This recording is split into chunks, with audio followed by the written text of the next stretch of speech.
अस्सलाम वालेकुम, this is Moeed Pirzada in Washington. एक चीज़ ज़हन में रखिए कि मैं पाकिस्तान के वक्त से 10 घंटे पीछे हूँ। जब मैं सुबह उठा 8:30 बजे के करीब, तो पाकिस्तान में शाम के 6:30 बज चुके थे। और उस वक्त पाकिस्तान की एक बहुत ही ज़बरदस्त, शानदार, मैग्निफिसेंट, माहिर-नाज अदालत जो है, स्पेशल कोर्ट साइफर वाली, वो former prime minister Pakistan Imran Khan और twice former foreign minister Pakistan जनाब शाह महमूद कुरैशी साहब को 10 बरस की सज़ा जो है, वो साइफर केस में सुना चुकी थी। मैंने एक इंटरव्यू प्लान किया हुआ था 2-3 दिन से। तहरीक इंसाफ की एक बहुत ज़बरदस्त रहनुमा है शंदाना गुलजार साहिबा, जो पेशावर के हल्के NA 30 से इलेक्शन लड़ रही हैं और बहुत ही ज़बरदस्त वहाँ पर एक कैंपेन रन कर रही हैं। उससे पहले गिरफ्तार रही, अदालतों के मसलों में रहीं। और मेरे जहन में था कि मैं ये तमाम इशू कि इमरान खान के बारे में जो फैसला आया है, शाह महमूद कुरैशी इमरान खान, इसकी अहमियत क्या है, इससे तहरीक इंसाफ की सियासत पे क्या फ़र्क पड़ता है, इलेक्शन में क्या होगा, इलेक्शन होंगे कि नहीं होंगे, तहरीक इंसाफ खैबर पख्तूनख्वा में इतनी ज़्यादा मकबूल क्यों है। इन तमाम चीज़ों के सवालात मैं उनके सामने रखूँगा। और फिर मैंने उनसे इंटरव्यू किया, वो थोड़ा-सा लटक गया, स्ट्रीम यार्ड, ज़ूम का इंटरव्यू था। लेकिन जब मैंने उनसे इंटरव्यू किया, ये तमाम सवालात मैंने उनसे पूछे और ये इंटरव्यू जो है, मेरा ख़्याल था कि मैं आज पोस्ट कर दूँगा और यही मेरा आज का वीलॉग होना था। लेकिन उस इंटरव्यू के दरमियान में मैंने देखा कि स्क्रीन थोड़ी-सी फ्रीज़ हो रही थी। कुछ मुझे लगा कि आवाज़ का इश्यू है। मैंने सोचा कि इस पे थोड़ा-सा काम करके इसको इम्प्रूव करते हैं रिलीज़ करने से पहले। लेकिन फिर मैं रिलीज़ उसको इसलिए नहीं कर सका कि अली मलिक साहब और जिब्रान इलियास एक वीडियो स्पेस कर रहे थे। मेरा ख़्याल है PTI ऑफ़िशियल के लिए, मैंने देखा नहीं कहाँ कर रहे थे, लेकिन स्ट्रीम यार्ड के ऊपर ये डिस्कशन थी जो अपैरेंटली बहुत ज़्यादा लोग उसको देख भी रहे थे, जिसमें जो तहरीक इंसाफ के मौजूदा चेयरमैन हैं जनाब बैरिस्टर गौहर अली खान, वो भी उसमें थे। और मुझे उस स्पेस में भी जाना पड़ा। ख़्याल ये था कि मैं 15-20 मिनट के लिए वहाँ पे जाऊँगा, लेकिन वहाँ मेरा ख़्याल है मैं 1 घंटे से ज़्यादा रहा और आप में से भी शायद कुछ लोग उस स्पेस के ऊपर मौजूद होते, बिकॉज़ अली मलिक का ये कहना था कि बहुत से लोग जो हैं, वो स्पेस के ऊपर हैं, बहरहाल डैशबोर्ड उनके पास था। इन तमाम वजूहात की वजह से मेरा जो वीलॉग था वो बहुत ज़्यादा लटकता गया, लटकता गया, लटकता गया, लेट हो गया। और शंदाना गुलज़ार साहिबा के साथ जो मेरा इंटरव्यू है, वो मैं और कुछ घंटों के बाद, 10-12 घंटों के बाद उसको अब कल के दिन में रिलीज़ करूँगा।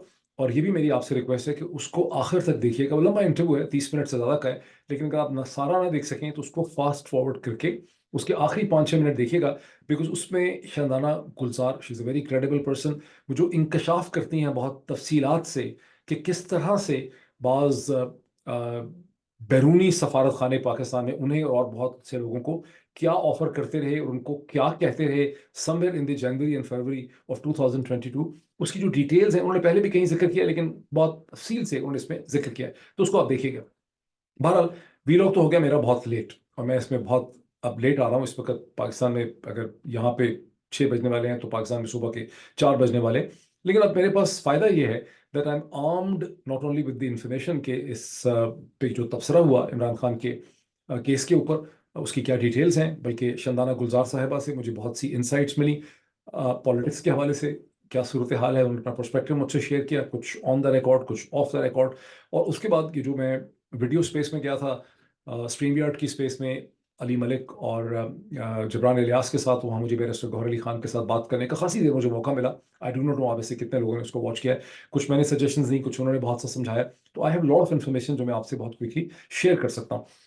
पहली बात यह है कि हम इसको देख लेते हैं कि जो अब तक ज़ाहिर है कि तमाम तफसीलात जो हैं, किस तरह से अबुल हसन असनाद साहब ने ये फ़ैसला किया, कैसे अभी इमरान खान साहब जो हैं, इसकी तफसीलात तो ज़ाहिर है आप तक पहुँच चुकी हैं और आपको ये पता चल चुका होगा। मैं सिर्फ थोड़ा-सा रिपीट कर देता हूँ कि क्योंकि मेरे मेरे पूरे एनालिसिस के अंदर इस चीज़ की बहुत अहमियत है कि किस तरह से अबुल हसनात ज़ुल्करनैन साहब जो हैं, वो एक गैज़ो-ग़ज़ब की सूरत हाल में थे या एक हिजान की सूरत हाल में थे। इमरान खान 342 की अपनी स्टेटमेंट रिकॉर्ड करवा रहे थे, लंबी-चौड़ी, बहुत ही मुफस्सल, बहुत तफ़सील से, जिसमें वो बहुत सी तफ़सीलात शेयर कर रहे थे कि ये पूरी साइफ़र की कंट्रोवर्सी कैसे पैदा हुई, डोनाल्ड लू की कम्युनिकेशन की क्या अहमियत थी, जल बाजवा क्या कर रहे थे, ये सब चीज़ें वो लिखवा रहे थे। और ज़ाहिर है कि वहाँ पे जो क्लर्क या स्टेनो है, वो लिख रहे थे। दरमियान में किसी ने आके जज साहब के कान में सरगोशी की।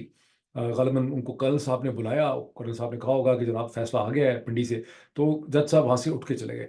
उसके बाद जज साहब जब वापस आए, तो ग़ालिबन फ़ैसला लेकर आए और मैंने इसके हवाले से ट्वीट भी किया। और जब वो फ़ैसला लेकर आए, तो उस वक़्त इमरान खान से उन्होंने आके सिर्फ़ एक सवाल पूछा कि वो साइफ़र किधर है?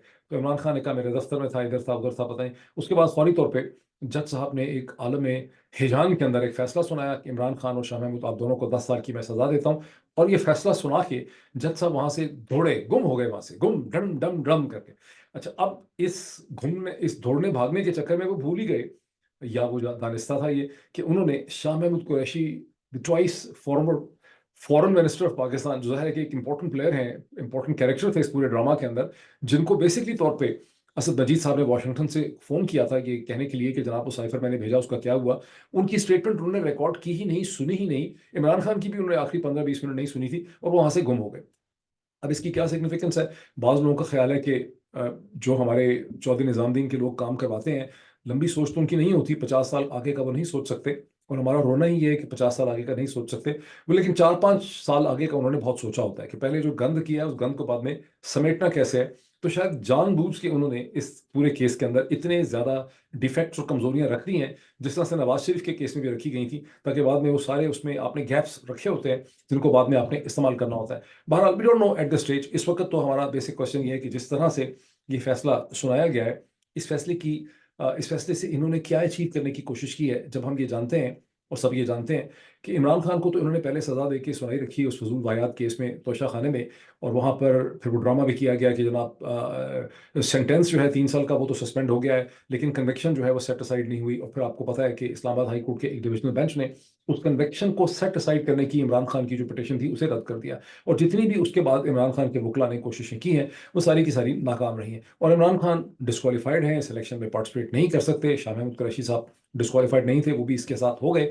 लेकिन इसमें इन्होंने फिर चौधरी निज़ामुद्दीन ने ये जो फैसला सुनवाया है, ज़ाहिर है जज साहब उसमें मैटर नहीं करते, इसकी अहमियत जो है वो क्या है, इसमें क्या इन्होंने फर्दर अचीव किया है, उनकी क्या अचीव करना चाहते हैं, इनकी थिंकिंग क्या है, और इनकी थिंकिंग को इनके माइंड को डेसिफर करना, इनके माइंड को इंटरप्रेट करना जो है वो हमारे लिए और सब लोगों के लिए बहुत ज़्यादा ज़रूरी है।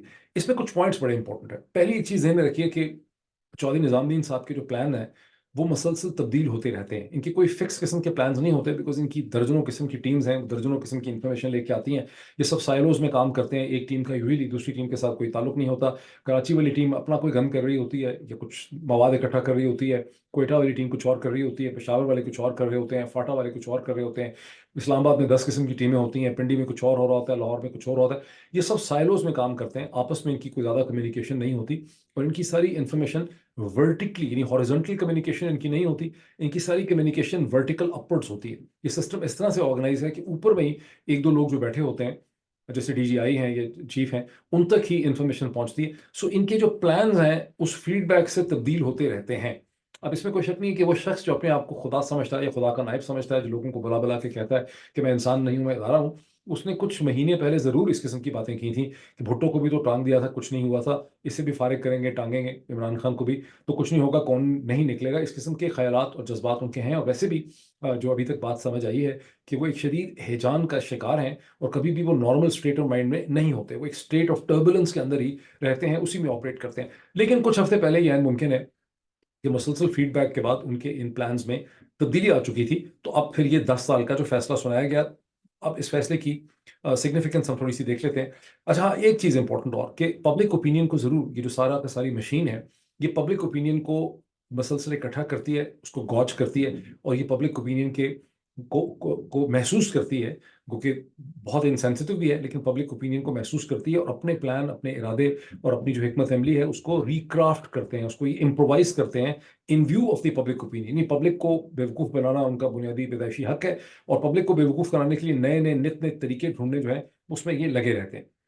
अच्छा, अब इसमें ये देखें कि अच्छा हाँ, एक और चीज़ भी मैं साथ आपके बता दूँ। आपने देखा होगा कि, अगर आपने नहीं देखा तो आप ये देख सकते हैं, मेरे ट्विटर हैंडल पे भी मैंने वो शेयर किया, लेकिन बहुत से लोग इसको शेयर कर रहे हैं कि स्टेट डिपार्टमेंट में, अमेरिका के वजारत खारजा में जहाँ पे बात होती है क्वेश्चन आंसर्स में, वहाँ पर एक से ज़्यादा रिपोर्टर ने पाकिस्तान में इमरान खान को जो सज़ा मिली उसके हवाले से सवाल उठाया, और एक बहुत ही यानी ऐसी मुनाफ़कत जिसमें एक स्माइल देके मुनाफ़कत में स्टेट डिपार्टमेंट के जो रिप्रेजेंट स्पोक्स पर्सन है, उन्होंने कहा कि पाकिस्तान का इंटरनल मैटर है, हमारी पोजीशन बड़ी क्लियर है, वगैरह वगैरह बला जो सारी की कहानी होती है। इससे आपको अच्छी तरह से सूरत हाल को समझ आ जाना चाहिए कि कैसे पाकिस्तान के अंदर जो रजीम है उसको मगरबी ताकतों की सपोर्ट और तायद जो है वो हासिल है। और इसीलिए जो शानदाना गुलजार साहिबा के साथ मेरी डिस्कशन है, इंटरव्यू की, उसको आखिरी 5-6 मिनट में आपने ज़रूर देखना है। अब एक और चीज़ नोट ये कीजिए कि कितनी जल्दी जल्दी में ये फैसला किया गया। ये जल्दी बहुत इंपॉर्टेंट है, इसको डाइसेक्ट करना जो है ना बहुत ज़रूरी है कि इतनी जल्दी इनको क्या थी। वैसे तो नजम सेठी साहब ने जब कहा कि 5 फरवरी तक फैसला आ जाएगा या 5 फरवरी को फैसला आ जाएगा, उन्होंने 6 नहीं कहा, उन्होंने 7 नहीं कहा, उन्होंने 3 नहीं कहा, उन्होंने 4 नहीं कहा, तो ज़ाहिर उनको किसी सोर्स ने 5 फरवरी का उनको कहा होगा। लेकिन इस केस में आप देखते हैं कि फैसला 30 जनवरी को आ चुका है। अभी हम 31 जनवरी का दिन शुरू हो रहा है, और जो सो कॉल्ड इलेक्शन होना है उसमें अभी तकरीबन 8.5 8 या 9 दिन जो है उसके दरम्यान में बाकी हैं। ये 9 दिन जो है ये बड़े इंपॉर्टेंट हैं। This is what I want to emphasise. ठीक, पहली चीज ये है कि सिकंदर जुल्करनैन साहब जो इमरान खान की टीम को लीड करते थे इस केस के अंदर, साइफर के केस में, 26 तारीख को जब वो स्पेशल कोर्ट के सामने पेश नहीं हुए और उन्होंने एडजॉर्नमेंट मांगी मंडे तक, यानी उन्होंने एडजॉर्नमेंट मांगी थी, एडजॉर्नमेंट मांगी उन्होंने मंडे तक, तो क्या जुल्करनैन साहब को, जाहिर है जुल्करनैन साहब ने, अब अल्लाह ही बेहतर जानता है, लेकिन जुल्करनैन साहब ने कहा कि दांत का दर्द है, क्या वो लाहौर जाके उन्होंने टूथ एक्सट्रैक्शन ही करवा ली थी? कई दफ़ा हॉलीवुड की फिल्मों में लोग अपने रोल के लिए मोटा भी हो जाते हैं, वजन भी गेन कर लेते हैं, बहुत पतले हो जाते हैं, तो क्या उन्होंने जाके अपनी टूथ एक्सट्रैक्शन करवाई है इस चीज़ में जान डालने के लिए? क्या वो वाकई ही उनको मसला था, या वो महज जिस तरह से वकील करते हैं टाइम बाइंग कर रहे थे, इस प्रोसेस को स्लो कर देना चाहते थे? तो ये क्लियर नहीं है कि दूसरी तरफ में जो कर्नल साहब और जज साहब थे उन्होंने 26 तारीख को ही फैसला कर लिया कि हम सरकारी वकील ले लेते हैं और इमरान खान और शाह महमूद कुरैशी को क्रॉस एग्जामिनेशन का और राइट ऑफ डिफेंस को हम डिनाई कर देते हैं। या ये है कि किसी तरह से जुल्करनैन साहब को भी उन्होंने एक पैगाम या मैसेज दिया कि आप चले जाएं, हम कोई हल निकालते हैं, इसको डिले कर लेते हैं और उनको बेवकूफ़ बनाए। यू नेवर नो, हमें नहीं इसकी हकीकत पता। बिकॉज जिस तरह से उन्होंने उसके बाद इसको रन किया है 27 तारीख से लेकर 29 तारीख तक, और जिस तरह से जल्दी जल्दी गिरते पड़ते उन्होंने इसका फैसला सुनाया है, इससे तो ये लगता है कि उनका एक प्लान था कि उन्हें क्रॉस एग्जामिनेशन डिनाई करनी है और उनको जल्दी जल्दी इसका फैसला करना है। कुछ लोग ये कहते हैं कि जनरल बाजवा साहब भी बहुत परेशान थे कुछ दिनों में, उनको ये लग रहा था कि क्रॉस एग्जामिनेशन के दरमियान इमरान खान उसके बुकला जो हैं वो बार बार जनरल बाजवा का वहाँ नाम लेंगे, उसके हवाले से बहुत ज़्यादा डिस्कशन होगी, और एक आला अफसर जो पिंडी में गुम हो गए हैं, कुछ लोग ये कहते हैं कि उनका इससे भी ताल्लुक था, क्योंकि कुछ जनरल बाजवा को उस हवाले से भी कुछ परेशानी थी, वो कुछ उनके साथ भी बातचीत वगैरह कर रहे थे। बहरहाल ये हमें क्लियर नहीं है ठीक तरह से, लेकिन जो हेस्ट इसकी है सारी चीज़ की, वो बहुत इंपॉर्टेंट है कि जितनी जल्दी जल्दी इन्होंने इसका फैसला किया उसकी क्या इंपॉर्टेंस है। क्या आने वाले 8 9 दिन इनके लिए बहुत इंपॉर्टेंट है? क्या ये चाहते थे कि इस केस के अंदर इमरान खान को मीडिया से रोज बात करने का मौका मिलता है, वोकला से बात करने का मौका मिलता है, जिसकी वजह से इमरान खान का मैसेज रोज ही बाहर आता है, रोज ही डॉन, ट्रिब्यून, नेशन और टेलीविजन चैनल्स की एक हेडलाइन इमरान खान के हवाले से बनती है? क्या महज उसको बंद करना चाहते थे ताकि इलेक्शन जो है 8 फरवरी का, उससे पहले इमरान खान की कोई खबर, कोई तस्वीर, कोई हेडलाइन सिरे से बन ही ना सके? क्या ये इनका मकसद था? हमें सारी चीज़ें ठीक तरह से क्लियर नहीं है। अ, लेकिन अब हम इस चीज़ के ऊपर आते हैं कि इस हेस्ट की जो बहुत इंपॉर्टेंस है, इसकी सबसे ज़्यादा इंपॉर्टेंस ये है कि अगले 8 9 दिनों में जो उन्होंने स्पेस गेन की है, इसमें आप बहुत से और एक्टिविटी, बहुत से और एक्शंस आप एक्सपेक्ट कर सकते हैं। यानी आप ये ना समझें कि अगले 8 दिन जो है वो खैरियत से गुजर जाएंगे। इन 8 दिनों के अंदर जो मुख्तलिफ टोलियां हैं जो पूरे पाकिस्तान में फैली हुई हैं, उन्होंने बहुत काम करना है।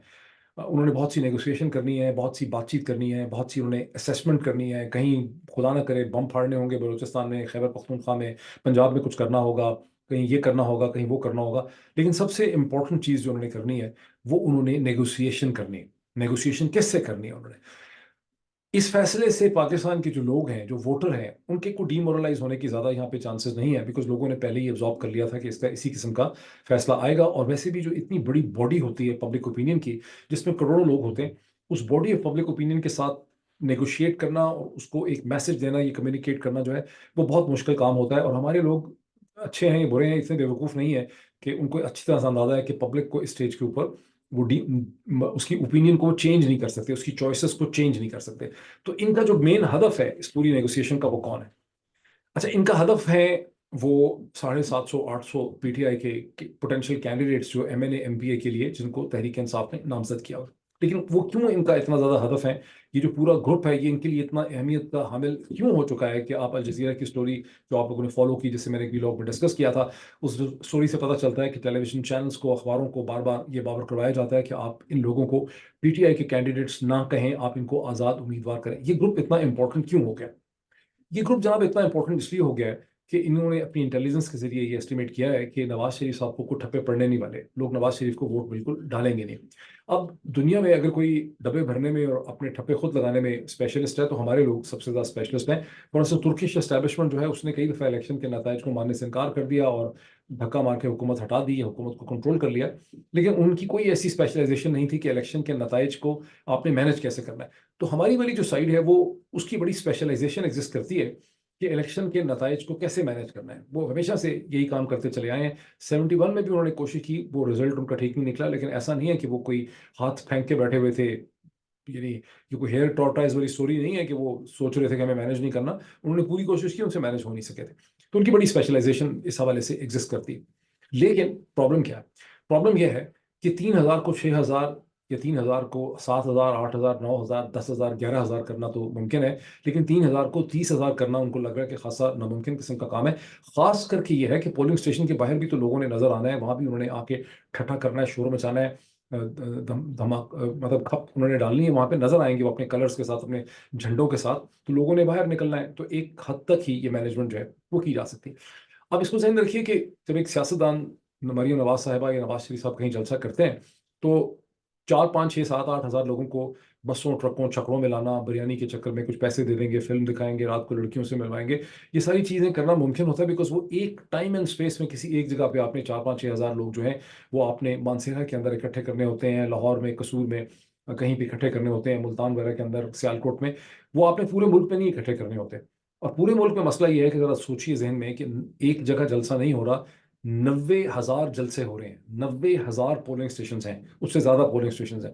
तो 90,000 जगहों पे अब चौधरी निजामुद्दीन के पास कोई तरीका नहीं है, अनलेस के बॉट्स बना दें और बॉट्स जिंदा फॉर्म में वहां पे आ जाएं, लेकिन अभी इतनी तरक्की हुई नहीं है कि ये वहां पे बॉट्स ला सकें। तो इनको खुल्लम खुल्ला नजर आ रहा है कि वोट डालने वाला बहुत ही कम लोग होंगे। इनका जो मेन कैंडिडेट घोड़ा है, जनाब हम्टी डम्टी हमारा नवाज शरीफ साहब, वोट डालने वाले बहुत कम होंगे। अंडर दी सर्कमस्टांसिस जो इंपॉर्टेंस है इस ग्रुप की, जो 750-800 लोग हैं तहरीक इंसाफ के, जिनको ये इंडिपेंडेंट कहते हैं, उसकी इंपॉर्टेंस जो है वो बहुत ज्यादा बढ़ जाती है। अब इन्होंने करना क्या है? इन्होंने उनके साथ करना एक डायलॉग इन अगले 8-9 दिनों में। उस डायलॉग के अंदर ये साइफर केस का डिसीजन कहाँ फिट होता है? साइफर केस के डिसीजन में बेसिकली ये फिट होता है कि अब इनके पास एक आर्गुमेंट है, जो ये आर्गुमेंट इनको देंगे। ये आर्गुमेंट इनको पहले से भी दे रहे हैं, लेकिन अब इन्होंने उसमें एक जान डाल दी है। इन्होंने उस आर्गुमेंट के अंदर एक सब्सटेंस पैदा किया है, उसमें उन्होंने वजन डाला है। और अब इनका आर्गुमेंट ये है कि इमरान खान का हमने कर दिया किस्सा साफ। इमरान खान हैज गॉन, हमने फिक्स कर दिया इमरान खान को। Imran Khan has been fixed, Imran Khan has gone with the wind. वो तो गया 10 साल के लिए, और हाई कोर्ट हमारे कंट्रोल में है, सुप्रीम कोर्ट हमारे कंट्रोल में है, विद लॉट ऑफ क्रेडिबिलिटी। और इमरान खान को अगले 3-4 साल तक कहीं से रिलीफ जो है वो नहीं मिलनी, वो तो बैठेगा जेल में। अब आप लोग अपना फैसला करें कि हम जो नया ढांचा और निज़ाम और पॉलिटिकल स्ट्रक्चर खड़ा कर रहे हैं, उसमें हम आपके लिए क्या जगह पैदा कर सकते हैं। और अगर आप हमारे साथ डील नहीं करेंगे और आप हमारे साथ समझौता नहीं करते, तो फिर हम आपको, सीधी सीधी बात है कि ये जो इलेक्शन होना है उसमें हम आपको जीतने ही नहीं देंगे। इनकी बेसिक जो तलवार उनके सर पे, हर बंदा, अब ये ज़हन में रखिए कि हर बंदा अपनी अपनी जगह अकेला है। जब उसकी नेगोशिएशन होगी इनके साथ, तो ये 750 किसी क्लब या ग्रुप की हैसियत से नेगोशिएशन नहीं कर रहे। ये मैंने गौहर साहब को, जो मेरी डिस्कशन हो रही थी, जो अली मलिक ने ऑर्गेनाइज की हुई थी, वहां पे मैंने उनको बार बार ये बात कहने की कोशिश की। उनका इस पूरी पॉलिटिक्स को देखने का अंदाज एक वकील का था, एक बैरिस्टर का अंदाज था। और मैंने उनको ये कई दफ़ा कहा कि आपको कोई चीज़ पब्लिकली कहने की ज़रूरत नहीं है, मैं सिर्फ चाहता हूँ कि आपको और आपकी टीम को इन इश्यूज़ का अंदाज़ा हो कि ये कैसे होगा। तो मैं आपको भी एक्सप्लेन कर रहा हूँ कि जो नेगोशिएशन होगी इन 750 लोगों के साथ, वो 750 के किसी ग्रुप, क्लब या पार्टी के साथ नहीं होगी। वो हर एक शख्स के साथ किसी एक कमरे की तन्हाई में होगी, और उसको कहा जाएगा, भाई तुम्हारी क्या ऑप्शंस हैं। ठीक है, ये जो इलेक्शन है 8-9 दिन रहते हैं, हम चाहेंगे तो तुम जीतोगे, हमारे से करो डील। अगर तुम नहीं हमारे से डील कर सकते, डील ये करो कि तुमने इलेक्शन के बाद हम तुम्हें कहेंगे कि तुम नवाज शरीफ की पार्टी में चले जाओ, आईपीपी में चले जाओ, बिलावल के साथ चले जाओ, तो तुम मानो। और ये जो इंटेंस नेगोशिएशन है, ये इन्होंने करनी है अक्रॉस द कंट्री, पूरे पंजाब के अंदर, खास करके खैबर पख्तूनख्वा में ये निस्बतन इनके लिए ये नेगोशिएशन करना मुश्किल होगा फॉर वेरियस रीजंस, बिकॉज बहुत से बैरियर्स हैं इनकी इस कम्युनिकेशन के दरम्यान में। लेकिन सबसे ज़्यादा इंटेंस कम्युनिकेशन इन्होंने ये करनी है पंजाब में, जिसमें इन्होंने अगले 8 दिन ये सारा काम इन्होंने करना है। और अच्छा, इसमें यह है कि ये फॉल्स प्रोमिसेस भी बहुत करते हैं। ये हमारे लोगों की बड़ी खासियत है कि ये किसी वक्त कोई भी बात छोड़ देते हैं और किसी भी कोई भी प्रॉमिस कर देते हैं। फॉर इंस्टेंस, मुझे एक बहुत ही क्रेडिबल सोर्स से, तहरीक इंसाफ के क्रेडिबल सोर्स से, जिसको प्रेसिडेंट ऑफ पाकिस्तान जनाब डॉक्टर आरिफ अलवी तक एक्सेस हासिल है, उसने मुझे बताया कि जब डॉक्टर आरिफ अलवी ने डेफिनेटिव डेट नहीं दी, और उन्होंने एक राउंड अबाउट सी डेट दी थी इलेक्शन की, समवेयर इन दी सितंबर अक्टूबर 2023 में, और लोग बहुत ज़्यादा नाराज़ हुए थे, तो उसकी क्या वजह थी? तो देखो, उसकी वजह ये थी कि प्रेसिडेंट को इन्होंने ये लारा दिया, उनको ये कहा कि अगर आप डेफिनेटिव डेट नहीं देंगे, तो हम कोशिश कर रहे हैं इमरान खान के साथ कॉन्फिडेंस बिल्डिंग मैयर के जरिए हम कोई सूरत हाल का हल निकालेंगे, आपकी थोड़ी सी मेहरबानी करते हैं, हम चीज़ों को ठीक कर रहे हैं। हम चीज़ों को ठीक कर रहे हैं, चीज़ें ठीक हो रही हैं, फैसला हो गया है कि चीज़ें ठीक हो जाएंगी, हमें इंस्टेबिलिटी नहीं चाहिए, हम चीज़ों को ठीक करने वाले हैं, चीज़ें बहुत जल्दी बेहतर हो जाएंगी इंशाल्लाह, हालात बेहतर हो जाएंगे, कुछ दिनों में आप देखेंगे कि तब्दीली आ जाएगी। ये वो पेट वर्ड्स और स्टेटमेंट्स हैं जो आप, अगर इनके साथ आपका वास्ता पड़े तो आप मुसलसल इनसे सुनते रहेंगे। और पिछले 22 महीने में ये वाली कहानी 22 लाख दफ़ा 22,000 मुंहों से पूरी पाकिस्तान को बार बार सुनाई गई है। तो इसमें कोई जो लोग इससे वाकिफ हैं, जिनको सुनाई गई हैं, उनको अच्छी तरह से पता है कि मैं क्या बात कर रहा हूँ। तो इसी तरह ये जो सब लोग हैं, इनसे कैरेट एंड स्टिक गेम है। इनको प्रोमिस भी किए जाएंगे, इनको डराया भी जाएगा, इनको वादे भी किए जाएंगे, इनके साथ डील करने की भी कोशिश की जाएगी। ये प्रिंसिपल नेगोशिएशन है। और उसमें जो ये डिसीजन है कि हमने इमरान खान का तो कर दिया फैसला, अब फिलहाल इमरान खान तो कहीं पे भी नहीं है, आप हमारे साथ करें डील, ये इनकी बेसिक चीज़ है। अच्छा जी, अब ये है कि, अच्छा अभी इनमें प्रॉब्लम इनके सामने ये है कि ये जो लोग हैं, ये और बात है कि इन्होंने कुरान करीम के ऊपर हल्फ तो नहीं उठाए। मैंने इस सवाल गौहर खान साहब से पूछा था, तो वो कहते हैं कि हमारी पॉलिसी पार्टी नहीं है, गालिबन वो चाहते होंगे कि वो रिलीजन को इस तरह से अंदर लेकर ना आए।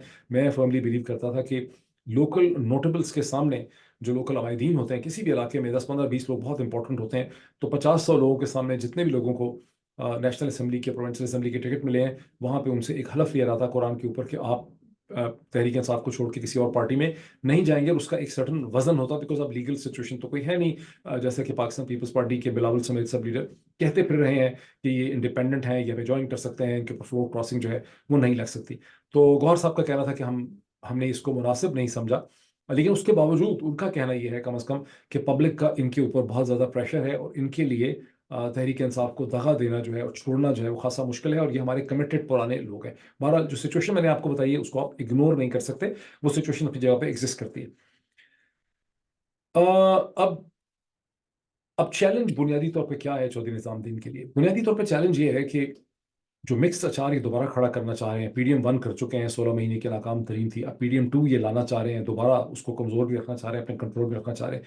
ये बुनियादी तौर पे एक बहुत ही अनस्टेबल पॉलिटिकल मॉडल है। ये मॉडल खुद से चल नहीं सकता। कि मॉडल को चलाने के लिए इस्टेब्लिशमेंट को बहुत ज़्यादा जोर लगाना पड़ेगा पीछे से। और इसमें एक और भी बड़ी कंट्रीब्यूशन है कि अगर तहरीक इंसाफ और इमरान खान इसको बाहर से मसलसल इसी तरह से चैलेंज करते रहेंगे, इसको खौफ दिलाते रहेंगे, तो ये मॉडल चलता रहेगा। अगर उनके ऊपर इमरान खान का खौफ कम हो जाए, या इमरान खान की उनसे कोई बात हो जाए किसी एक घड़े के साथ, तो ये सिचुएशन बहुत देर जो है वो नहीं चल सकेगी। This is the point which I wanted to hammer with barrister Gohar Ali Khan. किसी हद तक मैंने कन्वे करने की कोशिश की, बहुत से लोगों ने उसको सुना भी, आप लोगों के थ्रू भी मैं इसको कन्वे कर रहा हूँ। अल्टीमेटली पाकिस्तान के अंदर एक स्टेलमेट है, पाकिस्तान में एक डेडलॉक है। पब्लिक सारी इमरान खान के साथ खड़ी है। चौधरी निजामुद्दीन स्ट्रोक इस्टेब्लिशमेंट को अच्छी तरह से पता है कि पब्लिक सारी इमरान खान के साथ खड़ी है। उनको इसमें से वे आउट चाहिए। उन्हें अच्छी तरह से पता है कि नवाज शरीफ पिट चुका है, उन्हें पता है कि आसिफ जरदारी के पास बहुत लिमिटेड सपोर्ट है। उन्हें भी एक वे आउट चाहिए, इमरान खान को भी एक वे आउट चाहिए। दरमियान में नेगोशिएशन करवाने वाली कोई क्रेडिबल अथॉरिटी यहाँ पे एग्जिस्ट नहीं करती। एडिशनल प्रॉब्लम यह है कि पावरफुल वेस्टर्न कंट्रीज पाकिस्तान की पॉलिटिक्स के अंदर बाहर से इन्वॉल्व हैं, और उनके अपने इंटरेस्ट हैं जिन्हें वो प्रिजर्व करना चाहते हैं। या पाकिस्तान के अंदर एक नेगोशिएशन होनी है, या पाकिस्तान के बाहर एक नेगोशिएशन होनी है। अभी तक कुछ मुझे क्लियर नहीं है कि कैसे होगा, लेकिन यह वो सिचुएशन है जिसके अंदर हम खड़े हुए हैं। अच्छा, अब यहाँ पे मैं बात खत्म करते हुए एक मैं आपको ट्वीट दिखाऊं शेयर स्क्रीन करके, जो मैं ज़ाहिर इतना टाइम तो नहीं है कि इसको मैं डिस्कस करूं, लेकिन ये मैंने एक ट्वीट किया था, जो ट्वीट करके मैं तो भूल गया। If my father were alive, I would have asked him why you didn't immigrate to any Western country in 1957 after your MBBS from Dow Medical College. Why you made us suffer under fake identity that has no future. और इसकी मैंने अब, अच्छा, ये मुझसे अली मलिक ने सवाल पूछा, फिर उन्होंने मुझे बताया कि इसको 8 लाख दफ़ा लोग जो हैं वो देख चुके हैं। देन आई रियलाइज कि इसको कोई 6,000 दफ़ा लोग जो हैं वो इसको रीट्वीट भी कर चुके हैं, एक्चुअल ट्वीट को। इसके अगर आप पोस्ट एंगेजमेंट्स देखें, अगर हम इसको देख सकते हो यहाँ पे, तो अ, नहीं, इसमें नहीं आ रहा। बहरहाल मैंने इसके ऊपर एक ट्वीट लिखा है, मैंने आपको दिखाया है इसलिए कि आप इसको जो है आइडेंटिफाई कर सकते हैं। इसको देखें। अगर जो मैंने इसको ऊपर एक्सप्लेन किया है उसके बाद भी आपको समझ नहीं आता कि मैंने पेन और आइडेंटिटी का जो रिलेशनशिप एक्सप्लेन किया, बिकॉज वो जिन सबको कहा गया फ़ोन करके कि इसके ऊपर तबसरा करें, उनको सुपरफिशियलिटी की वजह से कुछ समझ नहीं आई कि मैं क्या बात कर रहा हूँ। मैं एक आइडेंटिटी की पेन की बात कर रहा हूँ कि हम एक पाकिस्तानी आइडेंटिटी की पेन कैरी करते हैं, तकलीफ कैरी करते हैं, दुख कैरी करते हैं, जिससे निजात पाने का कोई तरीका नहीं है। वो उसको जोग्राफिकल लोकेशन के साथ इसका कोई ताल्लुक नहीं। आप चाहे इंग्लैंड में रहें, ब्रिटिश पासपोर्ट कैरी करें, अमेरिकन पासपोर्ट कैरी करें, कनाडा की ठंड में रहते हो, वो तकलीफ जो है वो आपके साथ है। वो मैंने बहुत से लोगों में यहाँ पर गुज़िश्ता 1 साल में मैंने तकलीफ देखी। लेकिन in case you still don't understand, just comment on this. वैसे भी अगर आप में से कुछ लोग ट्विटर पे नहीं है, ज़रूर ट्विटर को ज्वाइन करें, it's a very important platform. मुझे वहाँ पे अपने कमेंट्स दें और मैं इसके ऊपर एक सेपरेट वीलॉग करूँगा, ये बताने के लिए कि ये जो कुछ मैंने कहा है इसकी बेसिक सेंस जो है वो है क्या, इसकी इंपॉर्टेंस क्या है। अभी इतना ही, फिर आपसे मुलाकात होती है। Thank you.